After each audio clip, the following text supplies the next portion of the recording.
billboard's been hijacked with the underground slow.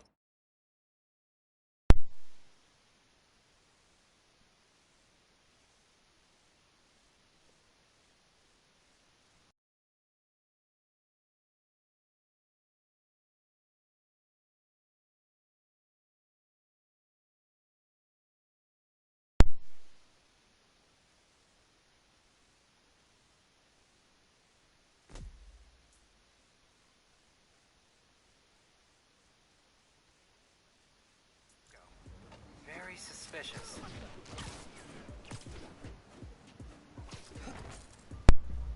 Oop, hello. There we go. All right, here we are, y'all. So the time is 1:11 when we started. There we go. I can hear me. This is the reaction to Spider-Man Miles Morales. So yesterday, or day before yesterday, I beat Spider-Man Miles Morales, and the game itself, well, I'm gonna really just talk about kind of the story, and then it'll all relate to the gameplay and my whole thoughts of it. But like the entire time of me playing this game, you know, I've been really analyzing it, kind of breaking it down and connecting it to larger things in media, like really. Hey, Miles.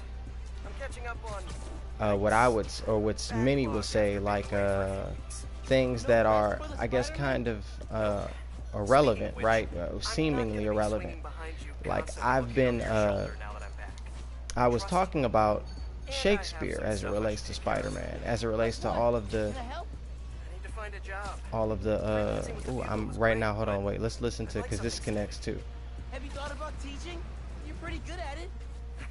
Honestly, no. This connects. So right now, Spider-Man, Peter's on the phone talking to, he just asked Miles about, like, or he told him that, you know, he's looking for a job. That way he can, you know, have money. He told him to be a teacher. Miles told Peter to become a teacher because he's pretty good at teaching. All right, so my whole, I've been connecting this game and the story and themes to Shakespeare, because Shakespeare is one of the overarching, I guess, forms of media, or his writing, his work, you know, is the work that really has transcended into all media. Like really, it really has. Outside of, you know, opinion, it really has. And I was relating it to, I guess, the Bible, without really getting into it that deeply. But the relation is to the Bible. The Bible is a book that has great historical significance, right? And it has a significance that literally some people use as a blueprint to a way of life. But in reality, and, you know, not outside of theological opinion, but it is just a book, right? It's just a form of media. But some people use this form of media and relate it to, like, their life and to others' life, and they think of it as like the foundation to life, how you should live. And that's because of the societal, I guess, view of the Bible, where it's placed in society, and the many different societies within society, that, and what their opinions of the Bible are, right? And I say all that to say, this is a book that has a great historical significance. It's very old. It's old, you know what I'm saying? But it's still, like, today, extremely relevant, whether people know it or not. You know what I'm saying? Regardless of what people, it's arguably the most sold book on the planet. And people, whether or not they relate to it, subscribe to it, read it, whatever, they are affected by it, because it is the most sold book on the planet. You know what I'm saying? Therefore, it's highly consumed. It's the framework of a good sector of individuals, you know, derived from that book, whether they subscribe to it or not.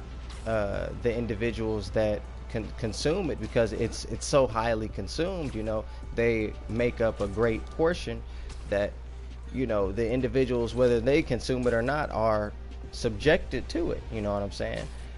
It's either around visibly or directly put into their face. So Shakespeare is like one of the works that talks about a whole bunch of individuals in these supernatural situations, and it talks about them going through these situations, and it's not necessarily they overcome, but it's definitely them talking or relating to their situation, whatever their situation is. I don't know what I'm doing right now in this game. Wait, hold on. I'm gonna take a sip of my drink real quick.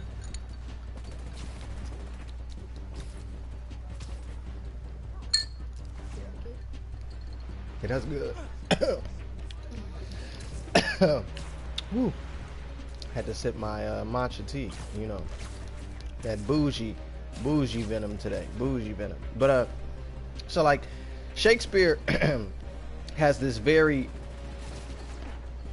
is old in itself, but it's at it in the time in which he wrote his plays, and his plays were performed. By the way, his plays were written in a pandemic. In the time when he wrote his plays and his plays were published, conversation of, even to this day, you know, conversation of whether or not he actually wrote his plays takes place. You know, did he plagiarize his plays? You know, whatever. But the point is, his plays, within the time in which they were produced, were extremely popular. Very popular. We can talk about why, we can talk about whatever, but they were extremely popular. And to this day, because of them being in the free market or open source, you know, it's one of his works are still one of the most popular works that are performed, you know, to this day. His works, because it's in the open, it's in the free license, you know, it's expired, it's not copyrighted. You don't have to pay any rights to put this performance on. So naturally, businesses are going to try to do what they can to save money, right? So for that reason, you could equate to Shakespeare today still being performed. I mean, somebody could argue, well, quality probably has a lot to do with it too. If it's still being performed, it must be good, right? And sure, maybe, I think that's perspective based, but what is, you know, very much you can't argue is that it's still being performed today. Now, when it comes to the content of the stories, the content, it deals with individuals who are like dealing with these scenarios, and they're faced with these situations and they're faced with how would they react to certain situations. You know, what is their reaction? Most of the individuals are reacting, or the main characters at least.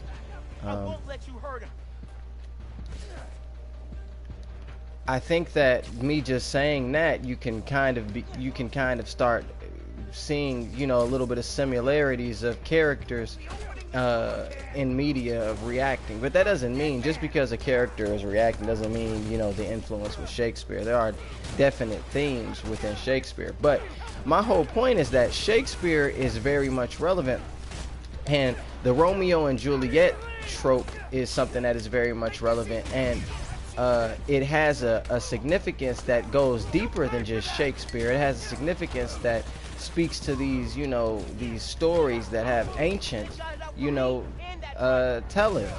The Bible is something that is extremely old, and it has a lot of stories in it that people may not really necessarily know that they know. You know what I'm saying?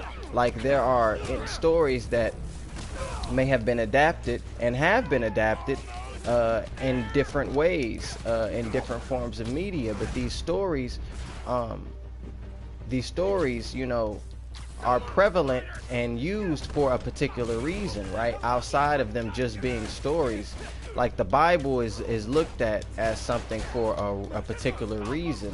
Shakespeare is looked at as something for a particular reason. Now, it relates to Miles Morales because, like, the entire superhero trope is, in essence, like our modern day,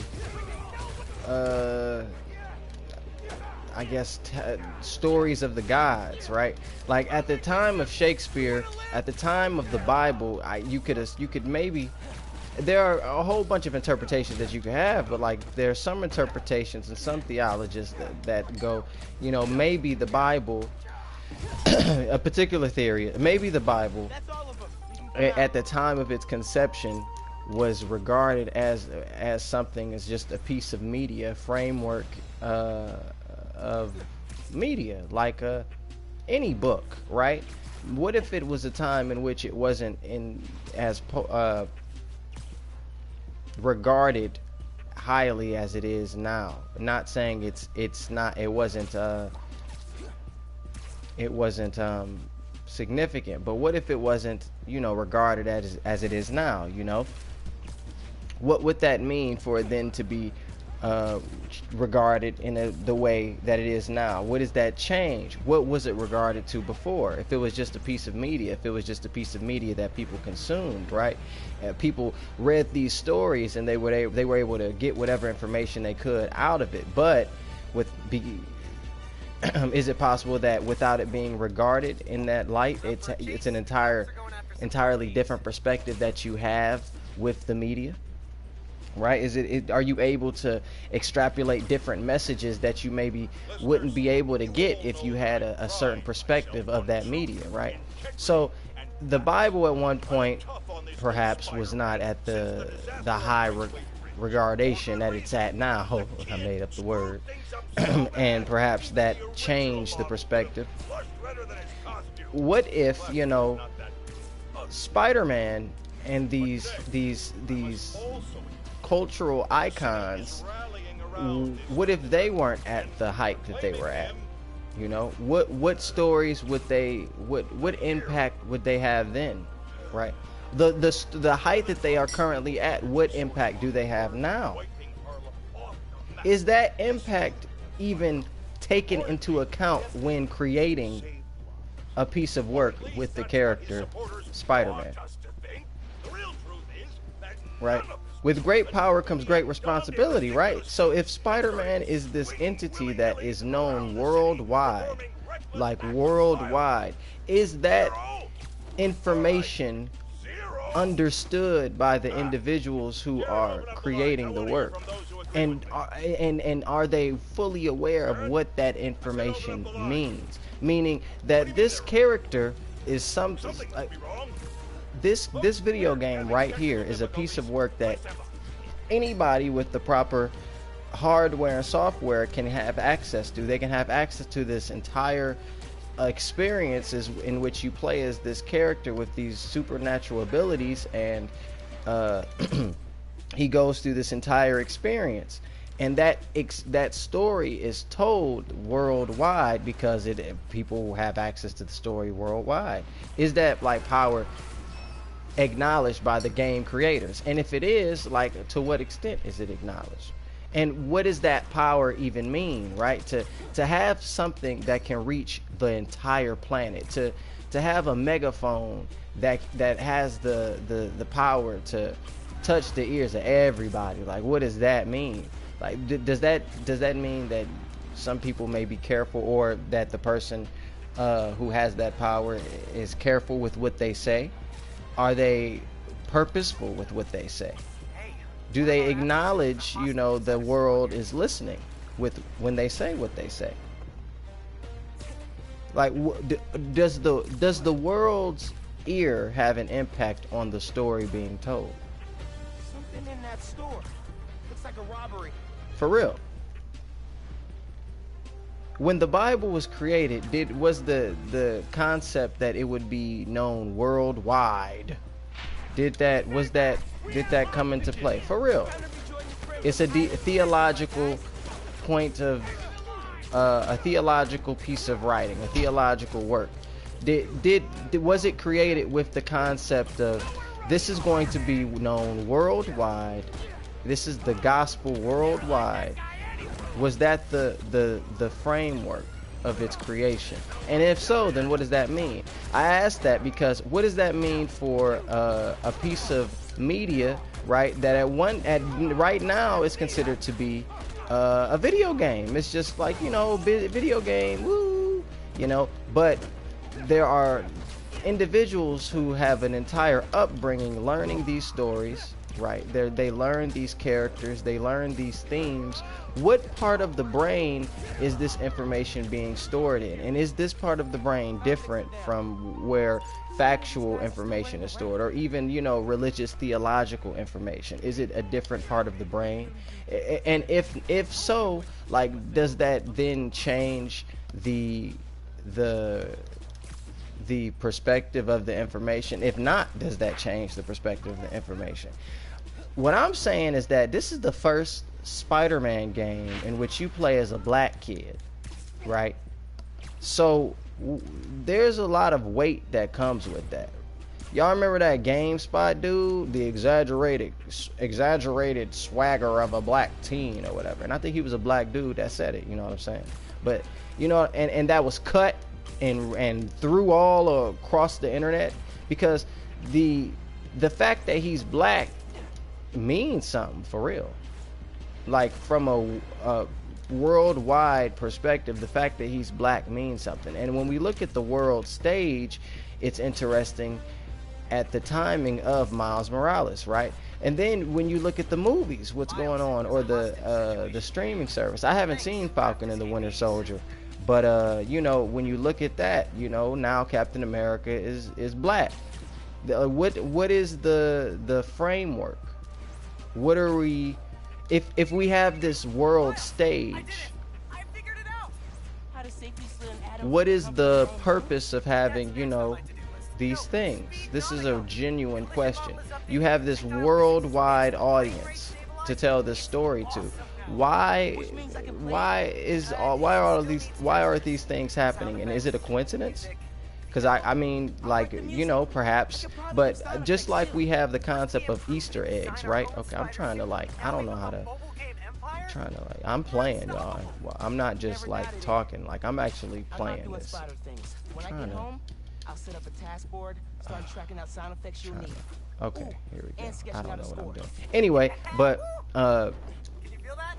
That's me. the concept of an Easter egg in a movie or a video game, it's placed purposely by the developer. Like, the developer puts it there, and it's like, maybe you'll see it, maybe you won't. That's with this entire game is man-made, y'all. Everything is purposely put there. Like, it's all handcrafted purposely, or AI crafted, whatever. But it's all crafted. It's a simulated experience, right? So that means that everything is purposeful, including the writing, including the acting.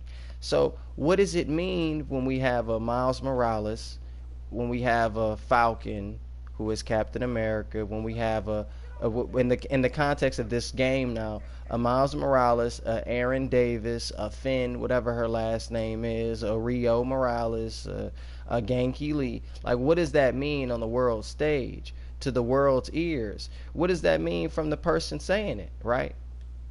All right, let's talk about the story, okay? Because the game ended with Miles on the cross, right? The achievement that you get in the game at the end had said something about the great sacrifice or something, and it had to do with Finn. It had to do with Finn dying, and Finn. Let me hold on. Let me look at the. Oh, y'all want to know my Cash App? Well, let me give out the Cash App. Hey, y'all can do that. That's fine. A nice free will donation, a free will offer. Hold on, I'll pull it up for y'all. Hold on.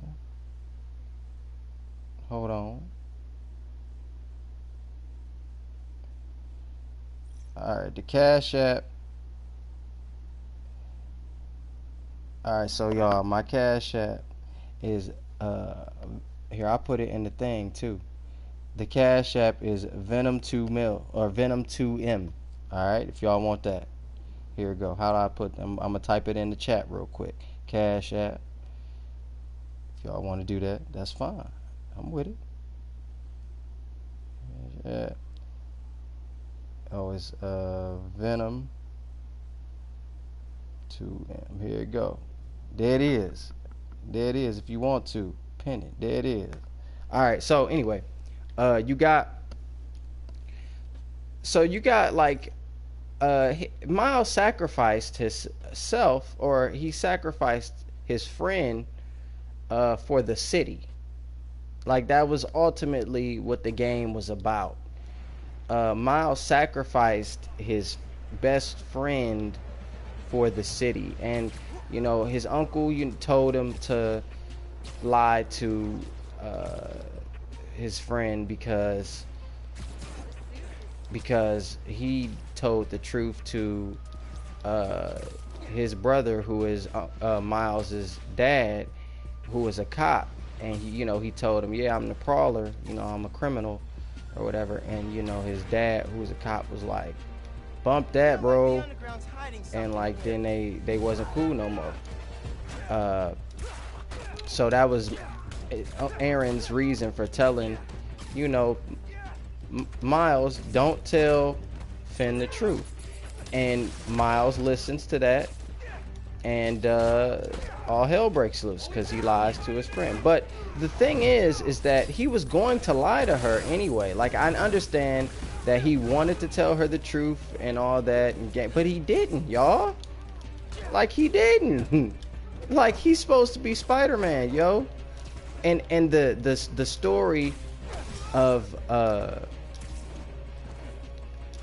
Uncle Aaron, Uncle Aaron being the one who he's the bad guy, he's the criminal, but he really cared about Miles to the point where he wanted Miles to really stop doing what he's doing and just think for a minute. And I think that the whole Hey bro, I read MJ's front page about Safari. I think the whole Miles Morales thing, going against his uncle and going against his best friend, I think that's very, very telling. I think that's very purposeful. I think he's Spider-Man, right? So I really struggle to understand the concept of being able to defeat the bad guy and save the world or the city or Harlem when you can't even save your best friend, when you can't even save your own relationships. Like, luckily Miles ends up learning that he doesn't have to lie. He learns at the end that he can be Spider-Man and not lie, right? But ultimately he realizes that in order for him to be Spider-Man, people are going to have to die. He sacrifices his best friend to be Spider-Man. He sacrifices his best friend for the world, right? And that is supposedly the noble thing to do. Supposedly that is what the heroic thing to do. The concept of having the individuals, one individual tied to a train, or tied to tracks, and on one track you have 5 individuals tied to the track. The concept is, one death is better than 5. One death is better than 5. Like the concept of the hero sacrificing himself for everybody. That's the way, because one death is better than 5. That life was not worthy. That life was less than because of X, Y, and Z. That is the heroic concept, the heroic theology, the heroic. Yo, they got planes up here with the stuff in the sky. That, hey, they got planes with it. But Miles is a hero if he's willing to, you know, die for the individuals who don't know him. When he falls down and he gets up and puts his mask on, the people was looking. They just looking, and he goes. One of the guys go, he's just a kid. Like, he's so young. He's so young. That's what he said. He's so young. Spider-Man 2, what did he say with Peter when he revealed his mask? His mask came off. He's just a kid. Like the concept of the young people having to give up their life, or having to give up their personal life for the greater good, for work, for whatever. That concept. The concept of the star-crossed lovers with Shakespeare, right? The individuals who are destined to be together but cannot because of the world, because of the choices of the external, right? Because of the world, because of Romeo and Juliet, their families in this game. I mean, their families. Like, that's really it. And it's Romeo and Juliet, y'all. And this was called, before I beat the game, this is in the beginning, I started talking about Shakespeare, because all of these games, I'm sorry, not even games, right? All of the media has a stemming place, right? Everything has a purpose and has a reason for going into the ear of the world. It's not just broadcast into the ear of the world for entertainment, right? It's an idea, it's a concept, it's a perspective, it's a story, it's a theory, it's an idea, you know? It's something for the world to listen to, or to hear. We'll say that, for the world to hear, for the world to grasp, right? Not everybody's gonna listen.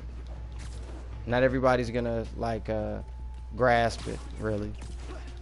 Not everybody's gonna hold on to it. But it's just something for the world to touch, really.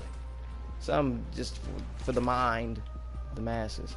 And the individuals that make those decisions, because individuals do make the decisions of what is said to the masses, who the masses, I mean, really are, that for real, and individuals make that decision too. Like, because all of that, the conversation of Shakespeare, you know, is relevant, because we're talking about something that is ancient. Not Shakespeare, I'm sorry. We're talking about something, when I say Shakespeare, we're talking about something that is like, something that predates, I'll put it this way. So we have the main sphere, where this game is in the main sphere. This is something that is created by individuals, and it is put in the main sphere. Spider-Man is a very popular character. Marvel Comics is a comic book that was or were comics that were published. You know, they were at some points in newspapers. So there was publications. Newspapers have, you know, people in society just reading them to get the news at one point. So this was in the main sphere, these stories, right? The individuals that, you know, put Spider-Man in the main sphere are arguably the same individuals that put Shakespeare in the main sphere. The same individuals that, you know, do. And so it really boils down to, you know, what are these stories that they're putting in the main sphere? Like, what are they really saying? And then what is the purpose of putting these stories in the main sphere? Because the individuals that have put Shakespeare are still putting Shakespeare. Because look, this is Romeo and Juliet, you know? So then what's the purpose though? What is that story? Bringing it back to the Bible, what is the purpose of the Bible? Right? What are the purpose of these stories? For real. In this game, right, you play as a black kid, dog, okay? You play as a black kid now. This is the first Spider-Man game. It's been a whole bunch of Spider-Man games. This is the first one you play as a black kid. Solely, right? This guy, it is a part in the game where he's looking for Finn, his best friend. He follows her. Number's blocked. Hey, Miles. I know And you know, he sees her bag on the table, and it's like a needle on the table, and he picks up the needle. Like, he picks up the needle, and you can pick up the needle, and you can like look at, like, you can turn it around and look at it from different angles and stuff and hold it. Now, this is a cultural thing, okay? Like, there's one thing that, and I'm not making this generalization about like, oh, all black people are told this, you know, but there is a particular a soft spot when it comes to needles and black people, you know what I'm saying? Like crack, that's what I'm talking about. I'm talking about crack. We see, the thing is, we're talking about Spider-Man, and this is a person that fights crime, and crime is drugs, prostitution, all of these dark things. So we should be able to really talk about it instead of have it be shielded around this little childlike mentality. We're talking about dark things, murder, for real. We're talking about like death and destruction. We're talking about the end of the world. We're talking about some pretty dark, heavy concepts from a real perspective, you know. So like crack, you know what I'm saying? Crack mess black people up, you know what I'm saying? Crack messing everybody up, but you know, crack mess black people up. It was a saying for black people, you know, black children don't pick up no, you know, random needles, you know what I'm saying? That's a saying. I ain't never seen Peter Parker pick up no needle. You know what I'm saying? And that's not a point at all. What I'm talking about is the overall, the reach of this game. I'm not saying that Miles Morales shouldn't be picking up no needle and blah, blah, blah.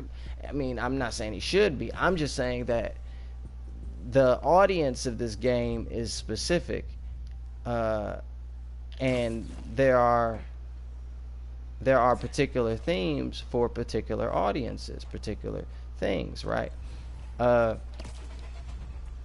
Peter Parker is an individual who was bullied in high school,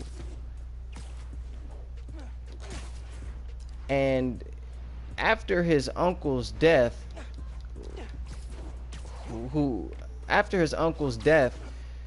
Peter blamed himself and decided that he was gonna, you know, bully other people. Now, he got spider power, so then the bullying other people kind of translated into, you know, beating up people. But it was a direct result of his uncle's death and him blaming himself, where he decided he was gonna dress up and he was gonna beat up people who didn't like listen to him or do whatever he said. And he also would bully them, like he'd beat them up and talk like mad mess about them. That's why the villains really can't stand him, because not only do he, you know, beat the hell out of him, but he talking mess the whole time, saying, you know, Kingpin gonna have heart disease and stuff because he's so fat. You know what I'm saying? Like he ragging on people. But this is an heroic trait because he's talking about criminals. But the criminals, in essence, are just beating up people that they don't like, that they like don't do what they're supposed to do, right? But Spider-Man doesn't kill people. But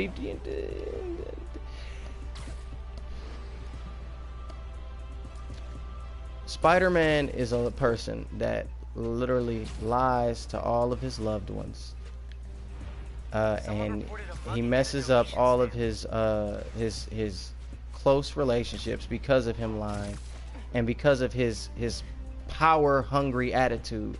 All of this is stemming from this guilt that he has over the death of his uncle. He's grieving still over his uncle, and you know, it could be argued that if his uncle didn't die, he wouldn't have become Spider-Man, even if he had the powers. It could be argued.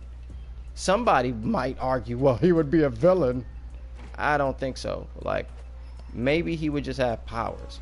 Like, how many people just have powers and, you know, aren't out here trying to save the day? How many people are just doing that? You know what I'm saying? Like, the concept of having the powers then meaning that you have to save the world But how are you going to save the world? Who is the world? Who? Where is the world? Is the world Finn, the person that's supposed to be your best friend? No, that's Finn. That's your best friend, the villain. Oh, okay. The one person you was actually supposed to save, right? Dude, forget it. This is just relating to Miles Morales because that's the game we played. Peter Parker is an individual who is a bully, and he can't even identify with being a bully himself. He can't even identify with how close to the villain he is. He instead rationalizes everything that he does, his lying and all of these things, and he gets a mentee. And not only does he get a mentee, he gets a mentee, right, that is the son of the police officer that Peter Parker is indirectly responsible for their death. He's indirectly responsible for the death of Miles Morales' father because Martin Lee, homeless shelter. Now, one could argue, no, that's not true, blah, blah, blah. My question is, if you were Spider-Man, like, what would you allow to happen?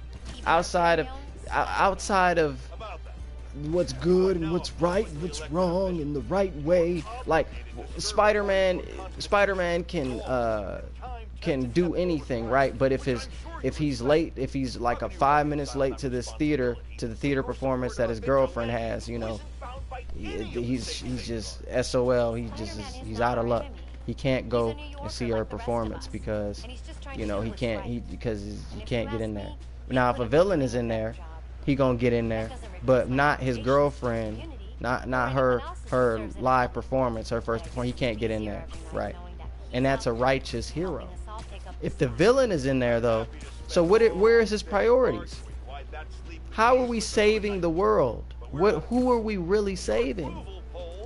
That's the traits of Spider-Man. That is really.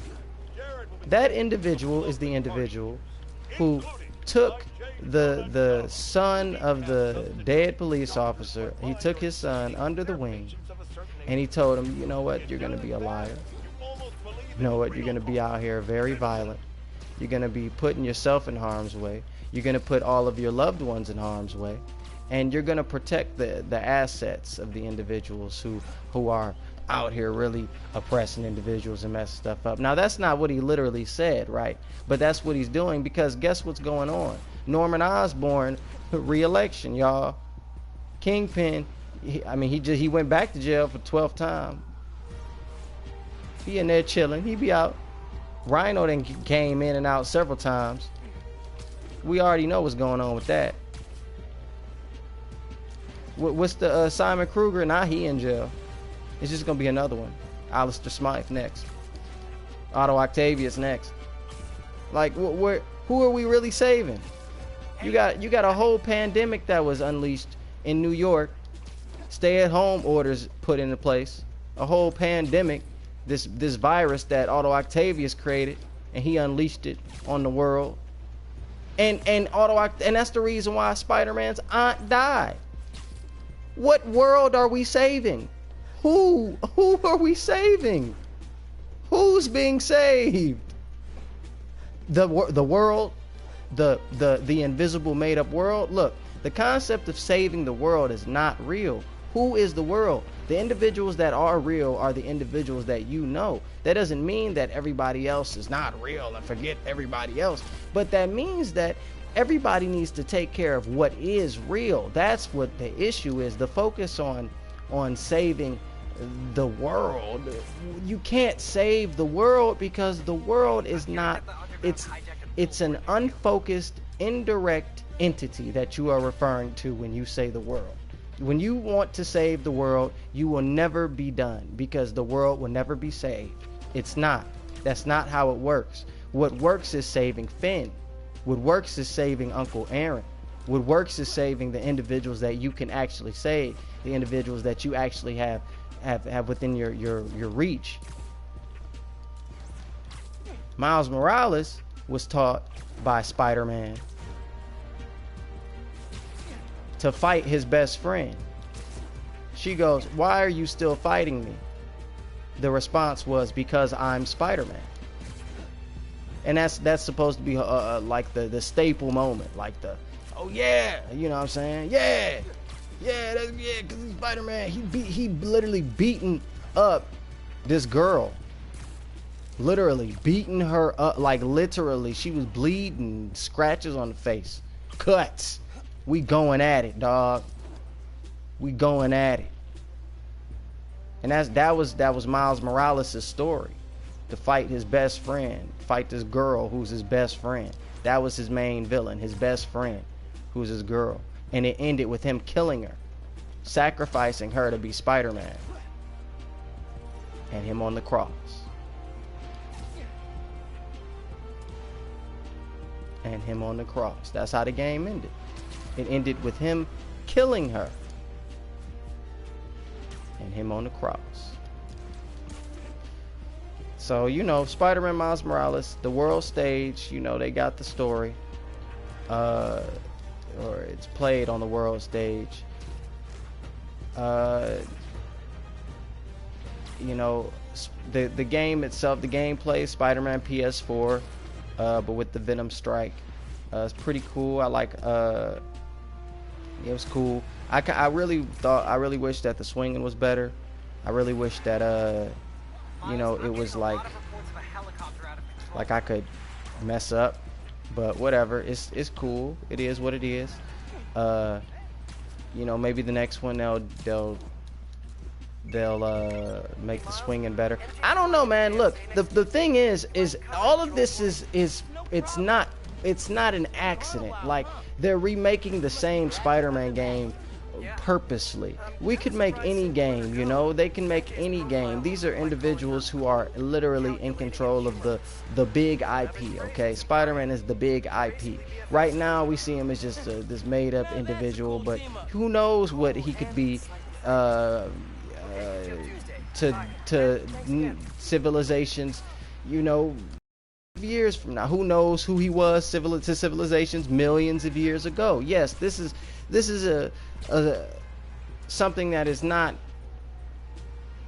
just tied to Marvel, and not just tied to entertainment and tied to children. It's tied to the main sphere. It's tied to kind of everybody, because a lot of people know about this character and like this character and consume his stories, and they're touched by his stories. A lot of individuals see themselves in Spider-Man, but what does that really mean? You know, a lot of individuals see themselves in a lot of these superheroes, but what does that really mean? Who are these superheroes, these flawed individuals, right? And the concept of the flawed individual is that someone that should be looked up to. Not saying that perfection is what is necessary and what should be looked up to, but I just question the concept of a superhero not acting super. Like, what makes them a superhero then? How are they the superhero if they're not acting like the superhero? They're supposed to grow into the superhero role. Well, then if they're supposed to grow into the superhero role, then they're not the superhero yet, right? But maybe the purpose of the story is that. Maybe everybody has it wrong. Maybe you're not supposed to get this is who you're supposed to be.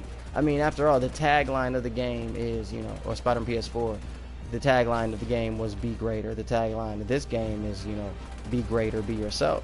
So maybe the point is that you're not supposed to be Spider-Man. Maybe Spider-Man isn't the hero. Maybe, like, you're supposed to be greater and you're supposed to just be yourself. Because Spider-Man is, although, you know, he may look cool, you know, he's not. Maybe that's the point. Maybe Venom is cool, you know what I'm saying? The Venom strike, you know what I'm saying? Maybe Venom. You need some Venom in your life. Maybe that. You need to land. I can't. We're about to finish this. Hold on. We're gonna finish this. What am I supposed to do? What am I supposed to do? I gotta fight? Okay. What is happening? Oh, okay. It's every Spider-Man game has this. Like, this is what I'm saying. So like every Spider-Man game is the kind of the same thing, but just, you know, a little bit, you know, cleaner, a little bit fresher. But they don't really innovate, you know what I'm saying? Maybe the next one they will, but I don't know if they will, because it's all for a reason. It's all to keep you interested, get you involved in the next one. It's all to introduce a particular concept, a particular idea, show off a particular mechanic, a particular piece of technology. It's never like it is, you know, to improve the gameplay experience and to create a new experience, but it's always business in mind, you know what I'm saying? And business doesn't just mean making money. Like in this game, Simon Kruger's all about, I gotta make my money, gotta make my money. Like he's it's shown that, you know, the plan of destroying Harlem, you know, that was kind of in the works. The reactor, look, if it blow up, it's not just taking out the building, it's taking out Harlem. And he said himself that that's money he gonna get, you know what I'm saying? That's money that he gonna get. But what does that really mean? That means that he planned for that to happen. The plan was for you know, if Harlem blows up, we gonna make money. If Harlem, the plan is Harlem, you know, we gonna blow up Harlem, you know what I'm saying? We're gonna blow up the building, you know what I'm saying? Like, why would you even say that? What you mean we gonna blow up Harlem? What does that even mean? You gonna blow up Harlem? Like, yeah, we're gonna make money. Insurance. Like, what is that real, you know, what does that really mean to blow up Harlem? Gotta take out the transmitter. That means if it's not like by chance, hopefully, you know, that was the plan. That girl was gonna blow up the reactor, and then that was gonna do what? Blow up Harlem, and he was gonna make much. That was the plan to begin with. She was just going and feeding into the plan without even realizing it. I'm just saying that the concept of the agenda, the a business, you know, these things aren't just remote coincidences. They have deeper meanings. They aren't just I grew up in the amount of black people on TV in a positive light when it was not that many, and like now it's a whole Spider-Man game with a black face in it. Like, so there are children now growing up with that, and there are stories being told. What are these stories? I'm doing Spider-Man things. You know what I'm saying? What are these stories? For real. What if society, some people believe that the world is messed up and it's all bad and oh do terrible. If society is messed up, right? Is there a correlation with the things that are placed into the or onto the world stage? Is there a correlation with the trajectory of society and the media that is consumed? Not in the whole PBS is what we need to do and oh, the naked women is terrible. Like, that's not what I'm saying. I'm just talking about the concept of the superhero being flawed. So what's up? Did you need something? No, I just wanted to hear your voice. And that being in, you know, the main sphere. What is admired? The flawed hero. Like, what does it mean to admire someone who's flawed? What does that mean about the society that admires the flaw? What about the individual that can't even, you know, distinguish between the flawed hero and the unflawed hero? The uncorruptible. What about the, you know, what does that mean to admire the corruptible, the corrupted? To not even be aware that you are corruptible or that you are admiring the corruptible or the corrupted. Like, what does that even mean? My overall reaction is, you know, Miles Morales was a good little game. They definitely put a lot of thought into the game. It was a lot of work that went into it, you could tell. But none of it is going in the areas that it, for me, should be going. It's all instead continuing the trajectory of, you know, of madness. It's continuing the trajectory of madness, and people are. It ain't innovative. It ain't new. It ain't pushing the box. You know, it ain't introducing new concepts. It ain't doing nothing sweet. It's instead Spider-Man beating up his uncle and his best friend, killing. It's like beating up his family. Like, you know what I'm saying? It's instead telling this quote fictional story about this black kid who fights his family. You know what I'm saying? And it's on the main stage. And that's Spider-Man, because the other game was about this white kid who mentor is evil, and you know, Spider-Man allows him to do what he does, and he allows him to not only infect the city but kill his aunt and kill a whole bunch of other people in the process. And he allows this guy who is the leader of this homeless shelter to kill a whole bunch of people in the process. And he allows all of these things, and he can't even rationalize. And he's this aggressive bully who doesn't even understand that he's an aggressive bully. He doesn't even understand that he's a bully. You know?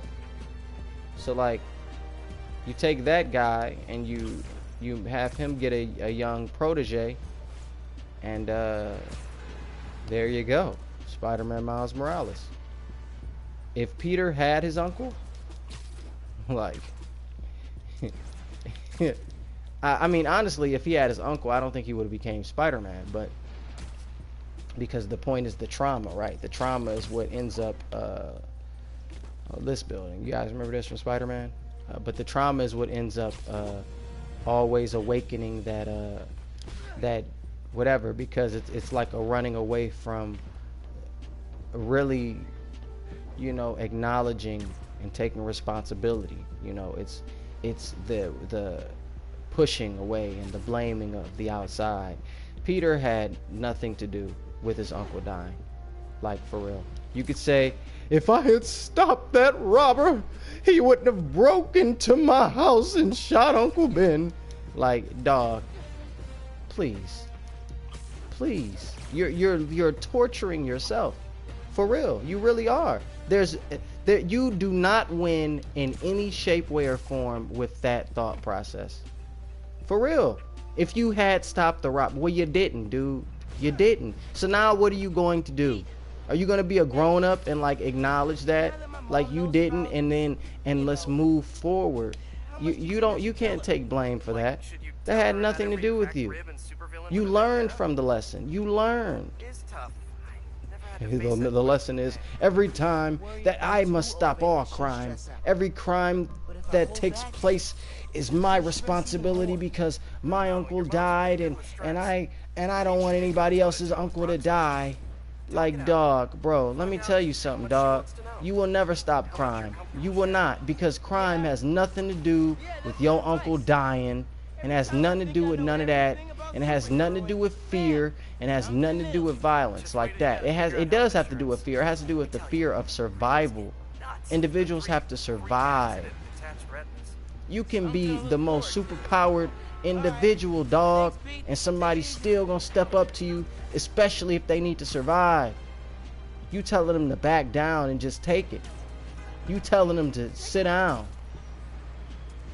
So you're gonna get that opposition, and you're gonna have all your family members die, and you're gonna be messed up and alone, bro, because you don't even recognize that you're the villain. You're the hero in your own story, but you're not to everybody else. What they say, you either live long enough to die a hero, or no, what is it? You live long enough to die a hero, or you live so long that you become the villain, or something like that. Whatever it is, you know what I'm saying? It's all perspective based. It's you can't place your judgment on anybody else, and when you do that, you lose.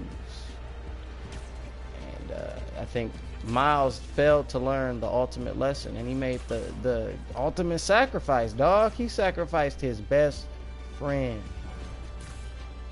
for the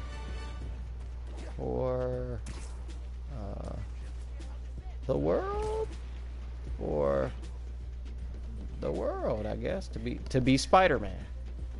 He told her, I'm fighting you because I'm Spider-Man. I'm going to always stop you. Like, it's not even, I'm Miles and you're Finn and we've been friends and let me talk to you, and I'm not going to fight you because I don't need to fight you because I'm Miles. It's, I'm Spider-Man and I'm going to fight you. I'm going to hit you. I'm going to punch you. I'm going to kick you. And he's the hero. And he did the ultimate sacrifice of blowing his best friend up. But Peter Parker, you know, he allowed everybody to, he allowed the whole city to, look, these people is not heroes. And the point is for you to be greater and to be yourself. That's my reaction. Miles, you know what I'm saying? Probably, you know, he probably gonna end up fighting Peter. He probably gonna kill Peter. Actually, that'd be something. They should do that with the black suit. Had that whole conflict with it. You got Harry Osborn coming out in the next game. They had that whole conflict with it.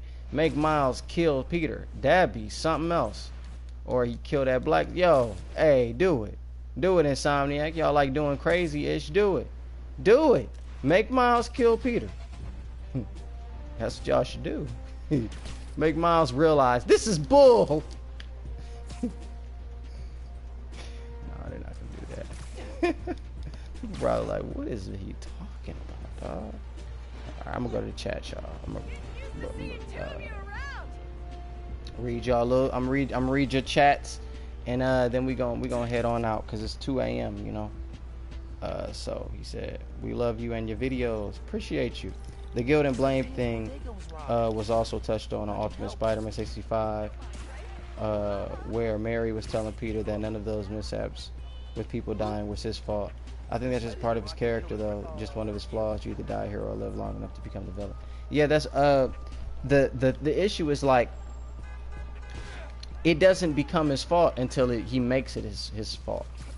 So, like, Spider-Man is for sure the responsible for all of the deaths that take place whenever the supervillains do stuff. Like, Spider-Man is 100% responsible because Spider-Man is the reason for the supervillains being there. Like, for real. That's it. If there was no Spider-Man, there'd be no Green Goblin. There wouldn't. And I don't need to argue that because the point is it's Spider-Man's story, therefore Green Goblin exists within it. Like, it's not a... If Spider-Man didn't exist, there would be no the villains wouldn't be there.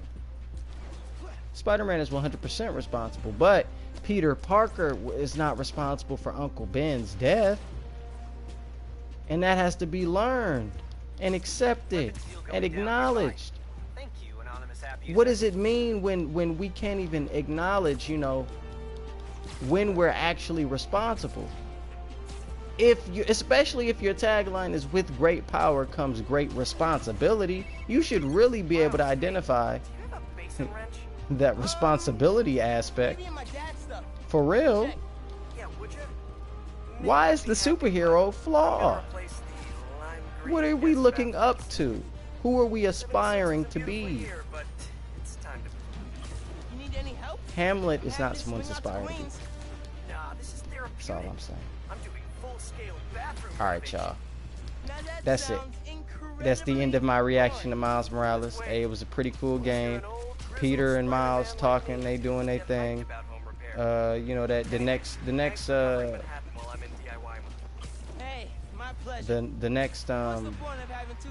what is it? Spider-Man game, I'm sure will be cool. Hopefully they announce it within the next month or two. You know, maybe they'll announce it at E3. I don't think Sony's going to be at E3 actually, but I look forward to where they take the story next.